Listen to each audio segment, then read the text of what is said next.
环球大战线深入世界最前线，全球各地的观众朋友，大家好，我是叶思敏。今天节目一开始，我们欢迎来宾陈立伟、蔡正元蔡委员。思敏好，大家好。国际情势专家赖岳谦老师。主持人好，观众朋友大家好。陆军退役少将李正杰将军。思敏好，各位观众大家好。好，观众朋友，今天中东情势来看到是中国大陆出手了吗？因为今天有一个最新消息是传出来说，包括大陆的055大区还有瞭望1号都现身在伊朗。那看到目前的形势，川普则是呢急调了他的 F-35来驰援壮胆吗？现在根据了解，爱国者飞弹也做了机动部署，难道他要化攻为守还是化守为攻呢？今天我们都会一起来做关心。来看到现在美伊关系最紧张的时候，中国大陆这个时候的角色是正式的出手吗？海军突然间派出了一支不寻常的远洋军队。我们特别来看到的是，难道中国大陆现在已经开始要掌握西方的情报站来帮助伊朗了吗？出动了055大区之外，还搭配了052型的驱逐舰。那么现在呢，是直接已经进入到了阿曼湾跟印度洋北部的海域。还有这个是瞭望1号，这个是被称为大国重器的瞭望1号海上测控侦测船都已经开始做好了部署，外界开始做解读了。这一次中方大动作的部署，难道是要负责监控跟美军还有西方舰队联动的，并且将情报提供给伊朗吗？有没有这样子的一个可能性？那如果真的出动的话，是真的会提供情报给伊朗吗？会不会从这个美中之间的区域战争变成这种大国代理人的战争？李将军怎么看？确实如此哈。伊朗来讲的话，对中国有地缘战略上不可或缺的一个重要性。由于是现在伊朗的原油对中国来讲是非常重要的，那当然中国这个也必须要有伊朗的原油哈。因此来讲，我觉得这场战争如果说真的爆发来讲的话，对中国也会造成不利的影响。如果说万一真的迫不得已，伊朗要封锁荷姆兹海峡的话，那中国对于油的这种输入来讲就会受到干扰。就中国来讲，当然不希望这场战争发生。可是，一边是美国一边是伊朗，中国想要帮助伊朗，但是又不愿意得罪美国的状况之下，所以他派了这一艘这个瞭望1号到这个阿曼海湾这个地方来阻止美军对伊朗的攻击。大家可能会觉得奇怪，这个瞭望1号凭什么就可以阻止美军攻击呢？我跟各位讲美军如果说是要对伊朗发动攻势来讲的话，第一个打击的可能就是用它的所谓战斧巡弋导弹这个它现在来讲，在海上的林肯号航母战斗群可以说是加大号的航母战斗群，因为它虽然说只有一艘林肯号航空母舰，但它周边的包括到驱逐舰来讲有10几艘所以它同时可以发射几乎是上百枚的战斧型巡弋导弹。那第二个我们知道，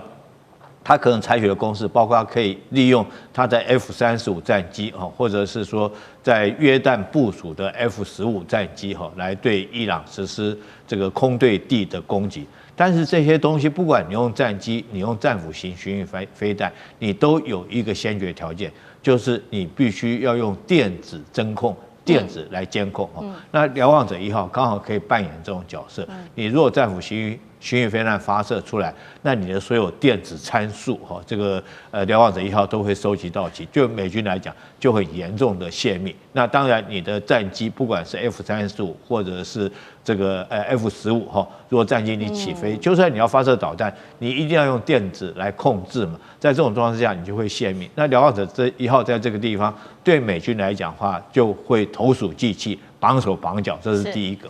第二个来讲的话，这个我们知道，俄乌战争期间，那乌克兰初期的时候，为什么可以对俄罗斯很精准的打击？就是美国提供所谓的相关的影像情报或电子情报给乌克兰。那同样的道理，我们虽然说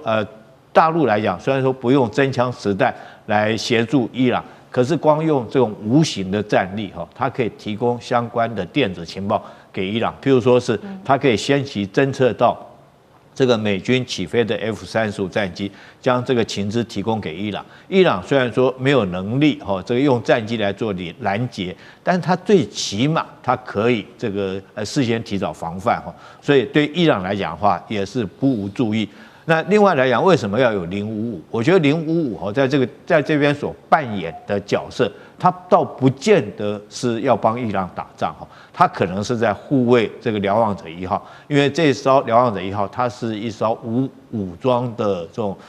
电子情报侦察船，它自己本身是没有武装的，但是它出来，它当然要有一艘的这种贴身带刀护卫来保护它的安全，所以很明显的，我觉得055在这边是护卫着这艘瞭望者1号，那瞭望者1号所担任的任务是这个对美军来实施电子侦收以及电子侦察，然后除了提供伊朗之外，那中国大陆也相对的可以利用这次机会在实际上面收集到美军的所有船舰的不管是导弹或战机的相关情资，这对中国来讲的话，以后是很重要。所以我觉得美军也会忌惮于此，可能在出手方面可能会有所顾虑。好，所以我们看到中国大陆这一次可以说祭出了它的瞭望者1号哦，它的目的也很明显了，除了制衡针对美军做这个征收电子的征收之外，另外也提供情报给伊朗哦，2大很重要的目的。那我们也来看看，那美国呢？美国方面现在看到中国大陆的大动作，再加上伊朗部署了各式的导弹，他现在又做了什么样子的动作？川普前几天不是一直在喊话吗？说马上会派出第2艘的航母到中东。确实，现在最新的消息，今天来自于早上的最新新闻，五角大厦已经决定了会把它在这个维吉尼亚州外海进行演训的布希号，现在呢会正式的在接下来2周的时间内会前往中东。那么再加上林肯号的话，总共会是2艘航母，接下来都会在中东。另外呢，持续的美军向欧洲增派它的 F-35隐形战机之外，现在有专家针对美国的战机做了一个战力上面的评估，专家认为说，目前部署数十架的 F-15只能够拦截伊朗的导弹、飞弹、无人机饱和攻击，再加上 A-10和10多架的 F-15，他也认为没有办法扭转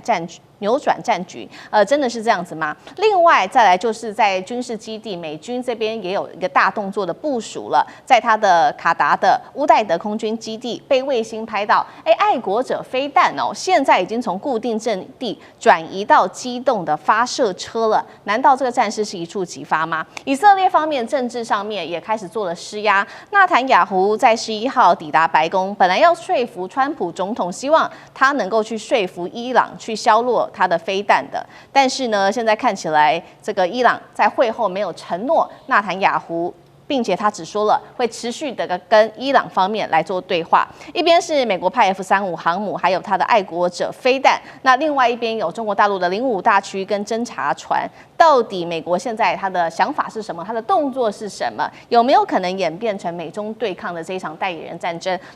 蔡委员又怎么看？这个中国不会去介入美国跟伊朗的战争啊，但是这个是一个非常难得的机会。你看看到哪里去找一个战争博物馆让你侦察、让你练习啊？美军摆下了一个航母打击群、2个航母打击群，那么样多的战斗机，搞不好还有轰炸机，还有防空导弹，它摆的是进入战争状态的一个舰队。那中国如果不趁这个机会来这边收集情报，那就太浪费了啊。所以中国把瞭望1号拉来，055都拉来哈。暂且不管瞭望1号哈，我们要了解到055，虽然大家都是要驱逐舰啊，很大的战斗能力，其实更重要的，它根本就是一个区域防空系统。所以对这一款的话，对方有 F-35，这什么意思？我根本就整天24小时练习侦测 F-35，光这个资料的价值就是无价的。因为平常中国大陆自己还要去弄什么那个F-20啊，主要是这 F-35去模拟啊，不歼35去模拟 F-35，那个再怎么模拟啊，都不到位。现在人家摆在眼前啊，摆在眼前让你去侦查啊，让你去目标去做这种战场管理。这个等于是你解放军的船舰你要自己去做，很强的战场管理。为什么？因为这个动55上面有一款叫做龙眼双波段有源相控雷达，它就四面都有，架在船上面。这个它可以在500公里里面侦察所有的战斗机，那就测试一下这一次的 F-35逆中战机能够侦察到多少啊？这个机会很难得。还有 X 波段的阵列啊，可以导引防空导弹。那还有最重要反导弹的侦测能力。为什么叫反导弹侦测能力？因为它这一次的这个美国一定会发射刚才讲的战斧导弹或什么其他导弹去攻击这个伊朗的什么雷达系统啦，还有什么炮阵基地啦等等。那中国的假设我是挨打的，我怎么去多快的速度可以侦测到美国这些导弹的攻击方式、它的战术，还有它运用的技巧，还有呢，航空母舰一定有潜水艇，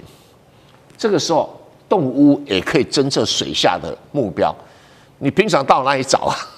找美国的潜水艇啊，它有些一定会跟着来，而且就在附近。那你看你能不能找得到？所以水下的反潜跟征收能力，还有电子支援系统、电子作战能力啊，当然这个未必会真的去干扰它，也没有这个必要。但是呢，可以尝试着测试自己的电子干扰系统，所以这个几乎就是一个非常有价值的一个作战的一个观测的一个对象。再加上它的数据件的能力，比如说我今天我要跟这个瞭望号，或者甚至于我要透过卫星跟北京的指挥部怎么去联系，怎么去管理这个作战系统。是。那如果美军一下子出来了100个目标，这100个目标我要用什么方式来决定我要拦截哪几个目标？虽然是模拟的，可是对方是现存的，对，不是你是自己去假装的。这个价值无比来得重要，无比来得巨大，所以他当然要开了好几个船舰到现场来观察嘛。就像说我们有时候在参加什么比赛，到现场看别人怎么打球，有时候比自己在练习更重要。所以我是觉得解放军难得这个好机会，加油。好，所以解放军现在也看到了这样子的机会，未来先做一个侦查，未来是否用在真实的战场上面，我们持续要做关心。那其实呢，现在看到美伊两方现在就在这边僵持不下，其实心中最紧张的还是纳坦雅胡，而纳坦雅胡最新跟这个川普见上了面，他希望能够说服川普，就是对伊朗的动作还是要强硬一点，并且希望伊朗去川普去说服伊朗说可不可以削弱他的飞弹能力。川普到现在还是没有回答。如果美方不介入，接下来伊朗方面会不会自己来做介入？现在是不是美国跟这个以色列方面已经有很大的战略分歧了？赖老师又怎么解读？分歧是一直存在啊。以色列是比较倾向于打，美国川普他是比较倾向于用高压、极限施压的方式，最终是用谈判的方法来解决。美国也知道。你要把这个伊朗的导弹系统，尤其是中程的弹道导弹系统，全部都拿掉，这个强人所难。任何一个国家，那我干脆就缴械投降算了。这个可能性不大。所以对美国川普来讲，他目前他所要的重点是在于浓缩铀的问题，做成核武的问题。也就是说，你伊朗必须要承诺你不要做核武。第二个，你的浓缩铀怎么处理？浓缩铀的处理的方式，就是说，俄国已经开放态度，说如果伊朗愿意，而且是在伊朗的自愿下，他可以带伊朗来保管。但是那是伊朗的东西，伊朗什么时候都可以要回去。可是伊朗的哈梅内伊已经说得很明白，他的浓缩铀是不会出去的。那这个已经摆明了，就是说婉拒了这个俄罗斯的善意。那现在的放出来的讯息是，伊朗同意稀释它现有的浓缩铀，也就是说现在已经提炼到60%，它可以稀释它，然后稀释到这个作为核电发电用的。可是它必须要有几个程序，第一个就是你要不要允许联合国的这个国际组织进来，原子能组织进来监察，这个是伊朗要谈判，跟美国要谈判。另外一个就是你要我让到这个程度，那你美国要给我什么？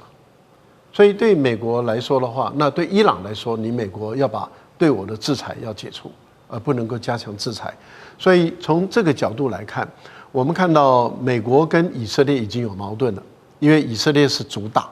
而且是要求的条件很严苛，这个是美国也都做不到的。但是美国是认为我是用极限施压，那必要的时候打，但是如果能够不打是最好。用高压的方法达成我的谈判的目的，可是谈判的目的却跟内塔尼亚胡不一样。我觉得在这个部分，以现在川普本身的强势来说，内塔尼亚胡能够起的作用非常有限啊，所以导弹这个部分不会列为谈判的要点，那应该是集中在浓缩铀。不过现在有个变数，这个变数就是2月下旬中俄伊的联合军演，这是常态的、固定的，要展开了，所以中国大陆的船舰开始到位了，这个都是例行的军演，你美国没有权利去阻止，你美国单方面的没有经过联合国的安理会的同意跟授权，你单方面的在伊朗的前面布阵布局，那是你家的事，那是在公海、国际公海，那是你家的事。中国的船舰也到了国际公海，甚至进入到这个伊朗的领海内的话，那是中国的权利。